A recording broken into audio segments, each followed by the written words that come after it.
Guys, આજ હું તમને અમારું જેતપુર શહેર બતાવવાની છું. તો આ છે આપણી ભાદર નદી. આપણું જેતપુર 3 વસ્તુ માટે ફેમસ છે. પહેલું ચાપરાજ બાપુ, બીજું ટેસ્ટર માર્કેટ, ત્રીજું દિલીપભાઈના ઘૂઘરા. તો ચાલો હું તમને આ ત્રણેય વસ્તુ બતાવું. સૌથી પહેલા આપણે વીર ચાપરાજ બાપુના દર્શન કરીએ. ભૂલા યાર શીર સાટે મણા જેનું માથું પડી જાય અને જેનું ધડ લાઠી સુધી લડતું લડતું બાકા ઝીક કરી જાય. આજે તમે વિશ્વના નકશામાં ગુજરાતની ઢીંગી ધરતીમાં આટો મારો અને ક્યોક જેતપુર કહ્યું તો ગીતો ચાપરાજ વાળાનું જેતપુર છે.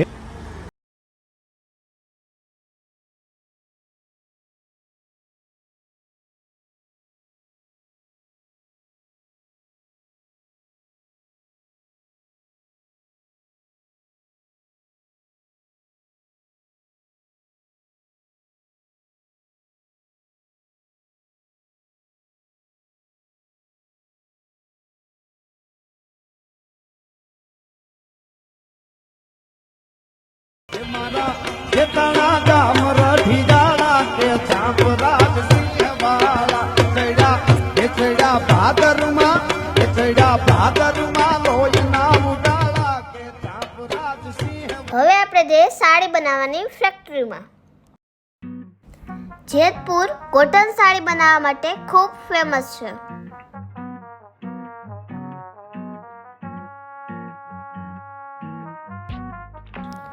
પૂરા દેશમાં જેતપુરથી સાડી એક્સપોર્ટ થાય છે. દોસ્તો, ક્યારેક તમે જો આવો અમારું જેતપુર, ખૂબ જ મજા આવશે. ચાલો તમને હું ટ્રેક્ટરની અંદરનો સીન બતાવું. તો અહીંયા સાડીનો પ્રિન્ટિંગ થાય છે. સફેદ કાપડ ઉપર ડિઝાઇન પ્રિન્ટ થાય છે.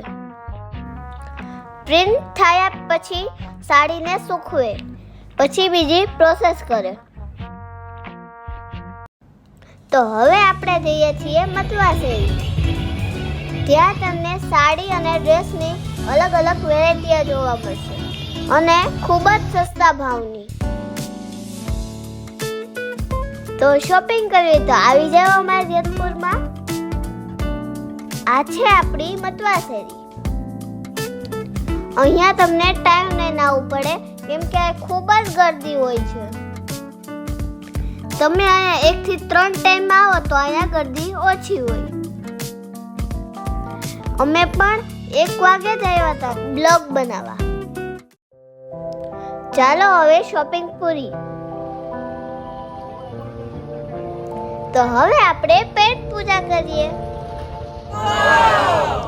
અહીંયા મળે છે જેતપુરના સારામાં સારા ઘૂઘરા, બસ સ્ટેન્ડની બાજુમાં. જોવો મિત્રો, અહીંયા કેટલા બધા ઘૂઘરા વાળા છે. બધાના ઘૂઘરા ટેસ્ટ સરસ છે. અહીંયા પણ ભીડ જ હોય છે, પણ બપોરના ટાઈમમાં ઓછી ભીડ હોય.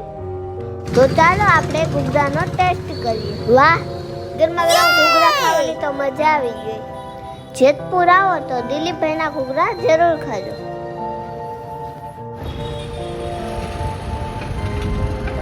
જેતપુરમાં શોપિંગ માટે ટ્રેન્ડ્સ પણ છે. અહીંયા તમને પણ સરસ સરસ વેરાયટીઓ જોવા મળશે.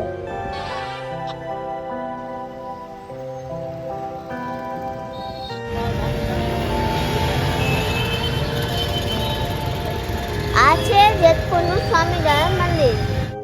ચાલો દોસ્તો, વિડીયો પસંદ આવ્યો હોય તો પ્લીઝ લાઈક કરજો અને ચેનલને સબસ્ક્રાઇબ કરવાનું ભૂલતા નહીં. Bye bye. હવે મળશું નેક્સ્ટ વિડીયોમાં.